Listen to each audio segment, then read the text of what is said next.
Hello everyone, welcome to RK tutorial. So guys, ఈరోజు మనము 13వ తారీఖు సెప్టెంబర్ 2024కు సంబంధించిన కరెంట్ అఫైర్స్ని చూద్దాము. చాలా ఇంపార్టెంట్ బిట్స్ ఉన్నాయండి, అందరు కూడా గమనించాలి.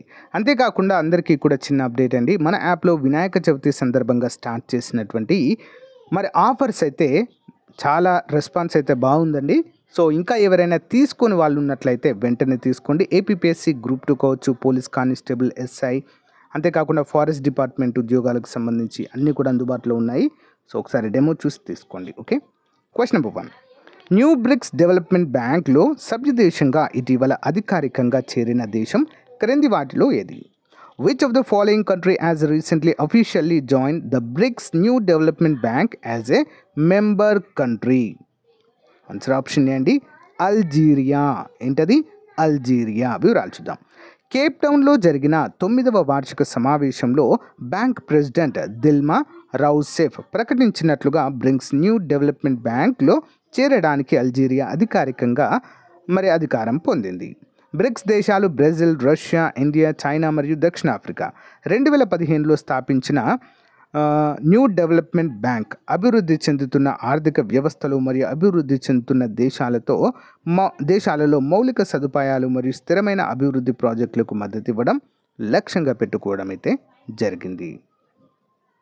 Question number 2.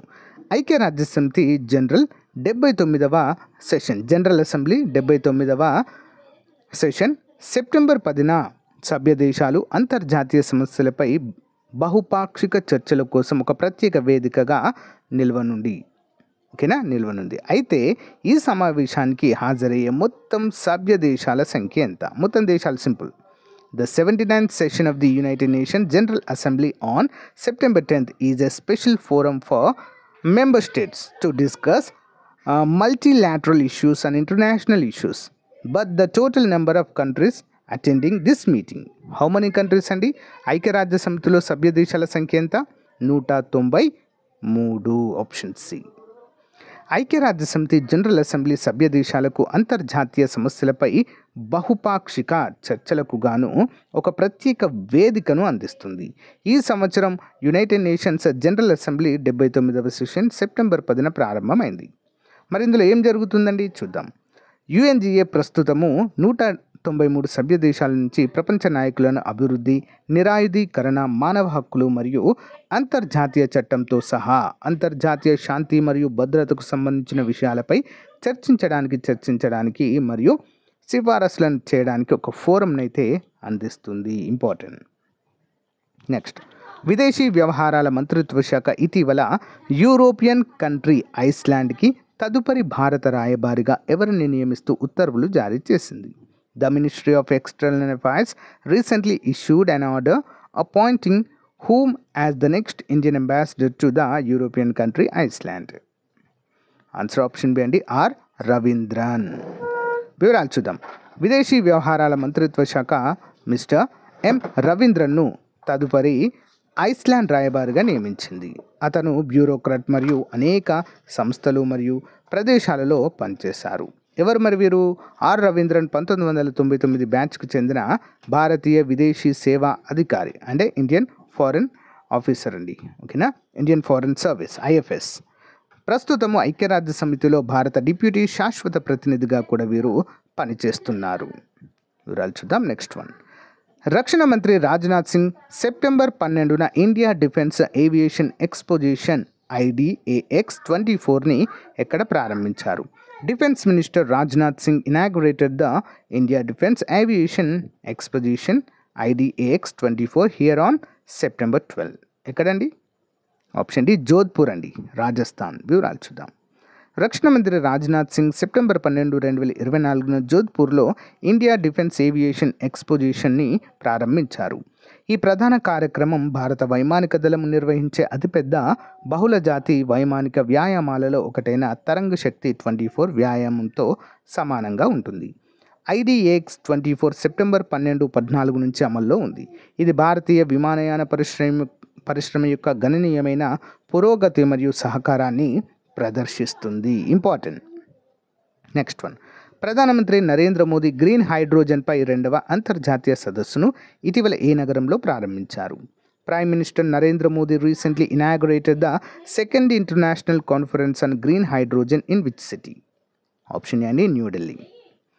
సెప్టెంబర్ 11, 2024న ప్రధానమంత్రి నరేంద్ర మోదీ 2024 సెప్టెంబర్ 11, 13 వరకు న్యూఢిల్లీలోని భారత్ మంటపంలో జరుగుతున్న గ్రీన్ హైడ్రోజన్పై 2వ అంతర్జాతీయ సదస్సును వాస్తవంగా ప్రారంభించారు. ఈ సదస్సు ప్రపంచ దేశాలలో భారతదేశాన్ని అగ్రగామిగా నిలపడం లక్ష్యంగా పెట్టుకుంది. గ్రీన్ హైడ్రోజన్ పర్యావరణ వ్యవస్థ, ఇటీవల సాంకేతిక పురోగతిని చర్చించడం మరియు గ్రీన్ హైడ్రోజన్ స్వీకరణను వేగవంతం చేయడానికి వ్యూహాత్మక పెట్టుబడులు మరియు భాగస్వామ్యాలను ప్రోత్సహించడం ద్వారా ఇది జరుగుతుంది. ఇంపార్టెంట్. నెక్స్ట్ వన్, సెప్టెంబర్ 13 నుండి 26, 2024 వరకు జరిగే joint military exercise Al Najah 5వ ఎడిషన్ భారతదేశం మరియు ఏ దేశానికి మధ్య జరగనుంది? The 5th edition of the joint military exercise AI NASA from September 13 to 26, 2024 will be held between India and which country? Option A, Oman. Okay, Oman. ఓమన్లోని సలాలాలోని Rabkut training ఏరియాలో సెప్టెంబర్ 13 నుంచి 26, 2024 వరకు జరిగే India Oman joint military exercise Al Najah 5వ edition కోసం Indian Army contingent బయలుదేరింది. Al Najah 2015 నుంచి ద్వైవార్షిక భారతదేశం మరియు ఓమన్ల మధ్య ప్రత్యామ్నాయంగా నిర్వహించబడుతుంది. మునుపటి ఎడిషన్ భారతదేశంలోని రాజస్థాన్లో నిర్వహించబడినట్లుగా మనకైతే తెలుస్తుంది. Important. Next one, Defence research and development organisation మరియు ఇండియన్ నేవీ సెప్టెంబర్ 12న విజయవంతంగా లంబా launch short range surface to air missile VLSRSAM ఎక్కడ ప్రయోగించారు? Where did the Defense Research and Development Organization and Indian Navy successfully launch a vertical launch short-range surface air-to-air missile VLSRSAM on September 12? Option A అండి, Chandipur, Odisha. Chandipur test range అండి, important. Defence research and development organisation మరియు Indian navy సెప్టెంబర్లో ఒడిషాలోని చాందీపూర్లోని integrated test range నుండి లంబా అంటే vertical launch short and surface to air missile యొక్క విమాన పరీక్షను విజయవంతంగా నిర్వహించారు.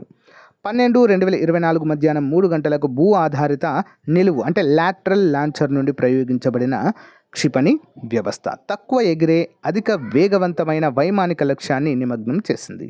దాని కార్యాచరణ ప్రభావాన్ని మరియు ట్రాకింగ్ సామర్థ్యాలను ఇది ప్రదర్శిస్తుంది. పరీక్ష radar, electro optical tracking system మరియు టెలిమెట్రీ వంటి పరికరాల ద్వారా పర్యవేక్షించబడే పనితీరుతో ప్రాక్సిమిటీ ఫ్యూజ్ మరియు సీకర్తో సహా అనేక అప్గ్రేడ్ చేసిన ఫీచర్లను ధృవీకరించబడడం మనము చూడవచ్చు. ఇంపార్టెంట్.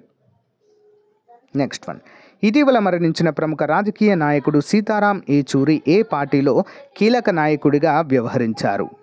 వివరాలు చూద్దాము. Sitaram Yechury, a prominent politician who died recently, was a key leader in which party? Options and the Communist Party of India, Marxist. Communist party of India Marxist నాయకుడు శ్రీ సీతారాం ఏచూరి కన్నుమూశారు. న్యూఢిల్లీలోని ఎయిమ్స్ ఆసుపత్రిలో చికిత్స పొందుతూ 72 ఏళ్ల వయసులో ఆయన కన్నుమూశారు. భారతదేశం నుంచి చాలామంది రాజకీయ నాయకులు ఆయనకు సంతాపం తెలిపారు. 1952లో చెన్నైలోని జన్మించిన ఆయన భారత రాజకీయాల్లో ప్రముఖ వ్యక్తి. రాజకీయ జీవితం 1974లో స్టూడెంట్ ఫెడరేషన్ ఆఫ్ ఇండియాలో చేరి తన ప్రయాణాన్ని ప్రారంభించారు. ఢిల్లీలోని జేఎన్యూలో ఉన్నప్పుడే ఎమర్జెన్సీ సమయంలో కూడా అరెస్టు చేశారు. అతను పశ్చిమ బెంగాల్ నుండి రాజ్యసభకు ఎన్నికయ్యారు మరియు 12 సంవత్సరాలు పనిచేశారండి. Okay, next one. తెలంగాణ రాష్ట్రంలో SC/ST వర్గీకరణపై సుప్రీంకోర్టు ఇచ్చిన తీర్పును అధ్యయనం చేసి సిఫారసు చేసేందుకు ఏర్పాటు చేసిన కమిటీ చైర్మన్ ఎవరు?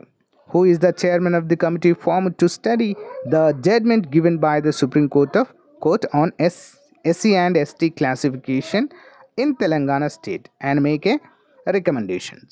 ఎవరు అధ్యక్షతన కమిటీ వేశారండి? Option B Uttam Kumar Reddy. So answer option B Uttam Kumar Reddy.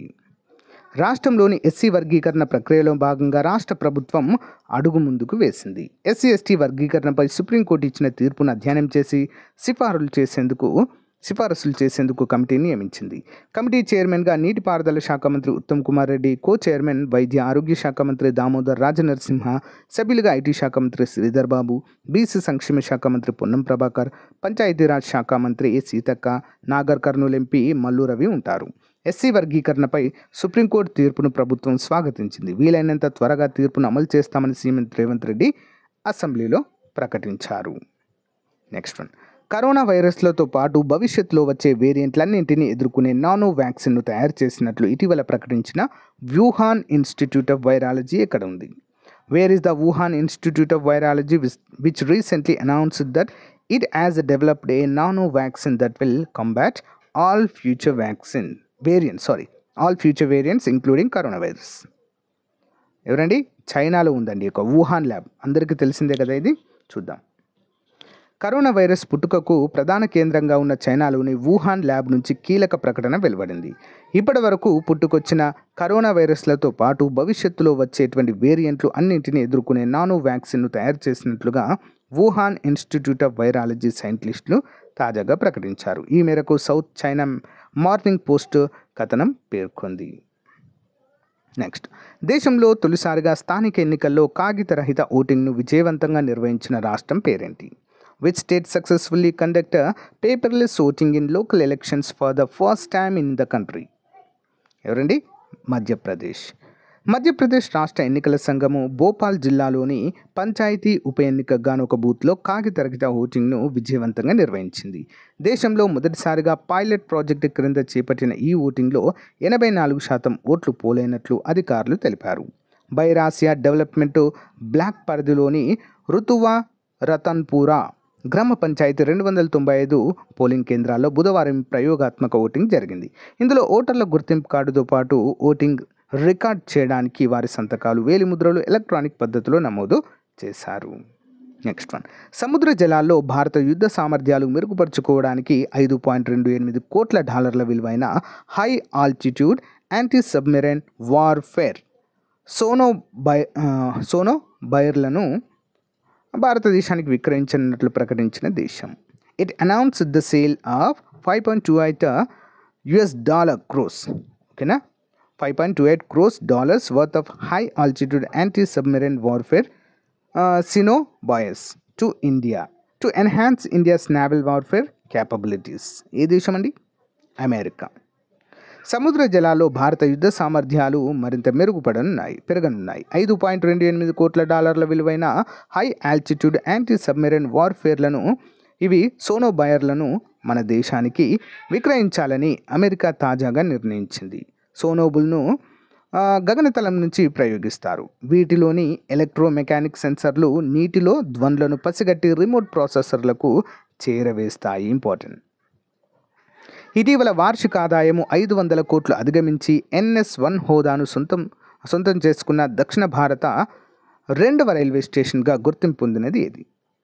So recently it recognised as the second railway station in south India with an annual revenue exceeding 500 crores and having the status of NS1.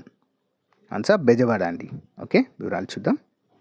Bezawada railway స్టేషన్కు మరో ఘనత దక్కింది. వార్షిక ఆదాయం 500 కోట్లు అధిగమించి NS1 హోదాను సొంతం చేసుకుంది.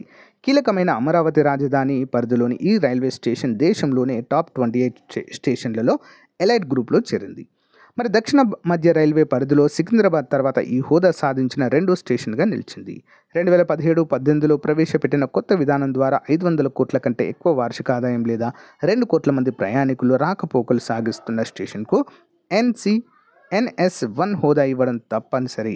అప్పట్లో NS1 హోదా కొద్దిలో చేజారింది. 5 ఏళ్ల తర్వాత తాజా సమీక్షలో విజయవాడ రైల్వే స్టేషన్కు 5.28 కోట్ల ఆదాయం నమోదు చేసింది.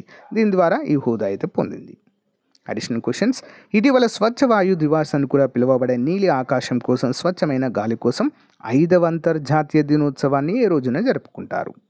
Recently, the 5th International Day of Clean Air and Blue Skies, also known as a Swachh Vayu Divas, is observed on which day? Option C, 7 September 2024. ఇటీవల అబ్దెల్ మజీద్ బెటౌన్ ఏ దేశ అధ్యక్షుడిగా ఎన్నికయ్యారు? Recently Abdul Majid Tebboune was been elected as the president of which country? Option A Algeria. Swachh Vayu Survekshan 2024లో ఏ నగరం మొదటి స్థానంలో నిలిచింది? Which city has secured first position in the Swachh Vayu Survekshan 2024? Option B Surat.